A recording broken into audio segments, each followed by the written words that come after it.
Grüezi miteinander, herzlich willkommen zu unserem Business Talk. Da auf dem Rüdli, da ist der Staufi, da ist der Mauchi, der Rüdlechler lässt sich grad noch entschuldigen, der ist noch grad oben in einem Meeting.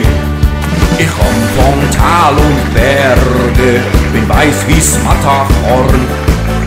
Ich glaub, wenn das nicht wäre, wären wir nicht so weit vorn. Ich steh für Qualität, bin stets super genau. Hab die Heimat stets vor Augen, von Bern bis nach Thurgau.